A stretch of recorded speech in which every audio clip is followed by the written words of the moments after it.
ইরানের ব্যালিস্টিক ক্ষেপণাস্ত্র হামলা থেকে ইসরায়েলকে সুরক্ষা দেওয়ার বিষয়ে মার্কিন সামরিক সক্ষমতার সীমাবদ্ধতা নিয়ে এক নজিরবিহীন ও উদ্বেগজনক তথ্য সামনে এসেছে। ওয়াশিংটন পোস্টের প্রতিবেদন অনুযায়ী মার্কিন ইউরোপীয় কমান্ডের প্রধান জেনারেল অ্যালেক্সাস গ্রিনকেউইচ পেন্টাগনের শীর্ষ কর্মকর্তাদের কাছে পাঠানো এক গোপনীয় চিঠিতে এই চরম বাস্তবতার কথা উল্লেখ করেছেন। তার মতে, ন্যাটোভুক্ত অঞ্চল ও খোদ মার্কিন ভূখণ্ডের নিরাপত্তা নিশ্চিত করার পর ইসরায়েলকে রক্ষা করার মতো পর্যাপ্ত যুদ্ধ জাহাজ বা সামরিক সরঞ্জাম বর্তমানে মার্কিন নৌবাহিনীর হাতে নেই।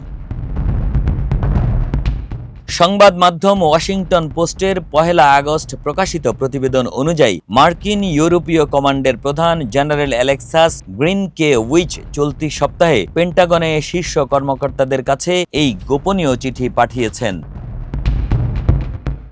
জেনারেল গ্রিনকেউইচ তার চিঠিতে স্পষ্ট উল্লেখ করেছেন যে একই সঙ্গে একাধিক রণাঙ্গনে অভিযান পরিচালনা করা মার্কিন সামরিক বাহিনীর জন্য অসম্ভব হয়ে পড়েছে। তিনি ভূমধ্যসাগরীয় অঞ্চলে অবিলম্বে অতিরিক্ত একটি নৌ ডেস্ট্রয়ার মোতায়েনের দাবি জানিয়েছেন। তার সতর্কবার্তা অনুযায়ী যদি অতিরিক্ত রণতরী সরবরাহ করা না হয় তবে মার্কিন ভূখণ্ডের নিরাপত্তাকে ইসরায়েলের প্রতিরক্ষার চাইতে বেশি অগ্রাধিকার দিতে হবে।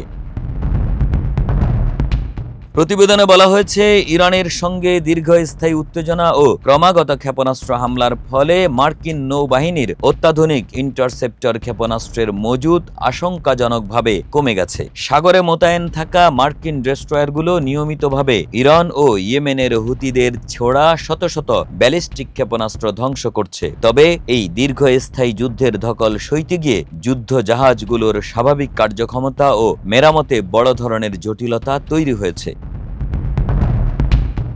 বর্তমানে মার্কিন নৌবাহিনীকে মধ্যপ্রাচ্য, আরব সাগর এবং লোহিত সাগরে বিশাল নৌশক্তি মোতায়েন রাখতে হচ্ছে। তেহরান কর্তৃক কৌশলগত হরমুজ প্রণালী অবরুদ্ধ করার হুমকির মুখে এবং হুতিদের হামলা মোকাবেলায় প্রজেক্ট ফ্রিডমের অধীনে অন্তত 25টি যুদ্ধজাহাজ বিভিন্ন মিশনে নিয়োজিত রয়েছে। পেন্টাগনের পূর্ববর্তী মূল্যায়নে দেখা গেছে, ইসরায়েল বর্তমানে তার নিজস্ব প্রতিরক্ষা ব্যবস্থার চাইতে মার্কিন দূরপাল্লার থার্ড এবং নৌ ইন্টারসেপ্টর ব্যবস্থার উপর বহুগুণ বেশি নির্ভরশীল হয়ে পড়েছে। এই অতিরিক্ত নির্ভরতা মার্কিন সমর ভাণ্ডারের উপর চরম চাপ সৃষ্টি করছে।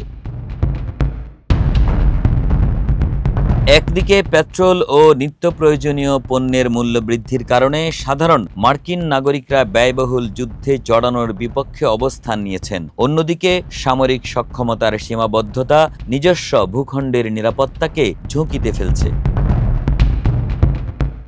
প্রতিরক্ষা বিশ্লেষকদের মতে, এই দীর্ঘ যুদ্ধ মার্কিন সামরিক প্রস্তুতি ও গোলাবারুদের মজুদের উপর বড় আঘাত এনেছে। একই সঙ্গে মার্কিন অভ্যন্তরীণ রাজনীতিতে এই যুদ্ধনীতি কঠোর সমালোচনার মুখে পড়েছে।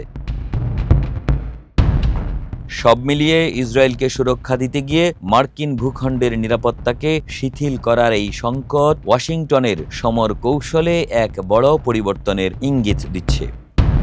ডেস্ক রিপোর্ট, মানব কণ্ঠ।